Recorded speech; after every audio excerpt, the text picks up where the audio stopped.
Yo, what's up? Good morning everyone. Magandang araw po and we're trying my GoPro Hero 12 sa helmet mount at ayan guys. Tinetesting na natin siya yun, no? Si Kuya, oh. So ayun, this is my NK400 guys. And more than 1 year ko na siyang kasama and ito ang laging gamit natin na moving forward, no? So ayan, may top pack siya guys, and this is the NK400 400cc. So siyempre expressway legal na siya, kaya nakita nyo naman na nasa Skyway LX tayo nung nakaraang araw, no? So 1 year ko na siyang gamit guys, yan ang top box, and so far wala tayong nagiging concern sa kanya guys, no? And as you can see, nakuha ko to ng 3,000 odometer dahil second hand ko po to nakuha, but now it's around 9,000 odometer. So naka-muffler na rin siya guys. As you can see, black and blue color. And talagang sa CLC Moto Shop po siya, alagahan ng change oil and tune up. So talagang mine-maintain po natin itong motor natin ito. At ayan, may auxiliary lights na tayo guys. RFIDs are there. And yan, yung windshield po natin, nilagyan natin para sa expressway. Medyo masakit kasi yan guys pagka malakas ang hangin, no? So may mga hand guard na siya. Pinalitan na rin natin yan ng side mirror. And as you can see, kino-cold start na natin ngayon guys, no? Naka voice over tayo guys kasi hindi para na-record yung aking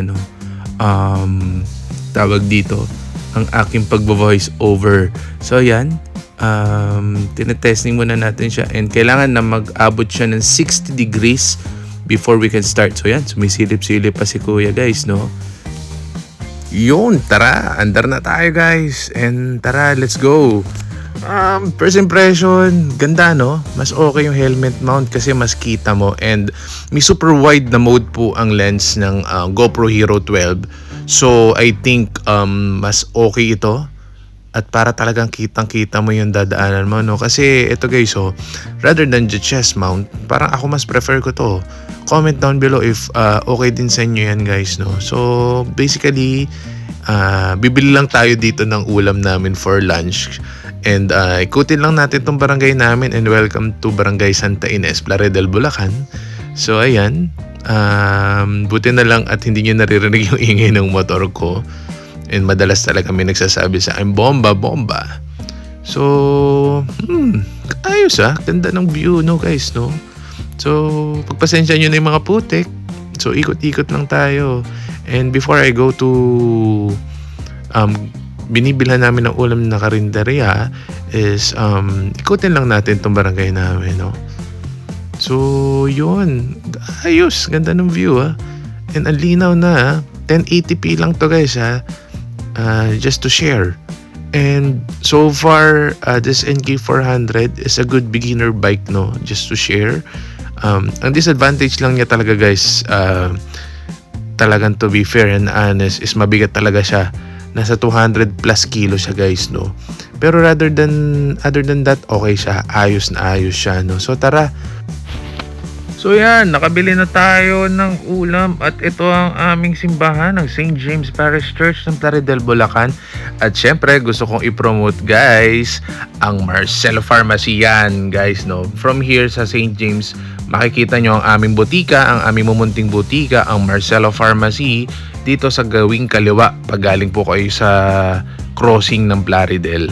So yan, kung makikita nyo, medyo traffic lang guys, no? Pero makikita nyo agad ang aming butika. So for any inquiries, lalagay ko dito po yung contact number ng aming butika. Kung ikaw ay tiga Plaridel na kalapit barangay namin, Poblacion, Santa Ines, Agnaya, Lumang Bayan. So ayan, shout out sa aming Marcelo Pharmacy. Yan guys ang aming pwesto. Shout out kay Yana at kay Irish na aming mga nagagandang pharmacy assistants. And at the same time, syempre, shout out sa aking misis. Siyempre, ang aking lovey dubs, ang aking honey. So, basically dito guys, pauwi na tayo, and ayos. Ang ganda talaga ng helmet mount, no? So, ayan, pinapakita pa ni Kuya, sumisilip-silip pa. Actually, bibili rin ako guys ng helmet mount dyan sa may handlebar. Para naman din may shots din naman ako na kita nyo ako doon sa driver's perspective. Pero syempre naman, 'di ba? And sooner, baka malay naman natin magkaroon din tayo ng Insta360 kasi sa Insta360 sa wide view two lens siya. And let's see. Pero ako go muna ako sa GoPro na Hero 12 dahil of course yun yung pasok sa budget. And with its features, yun naman talaga ang kailangan ko. So, next time na lang ang ating ibang mga perspective. So, ayan guys, liliko na tayo. And maraming salamat sa pagsama sa akin. Definitely magandang helmet mount na nakalagay ang action cam, kitang-kita. Tapos may wide view ka pa.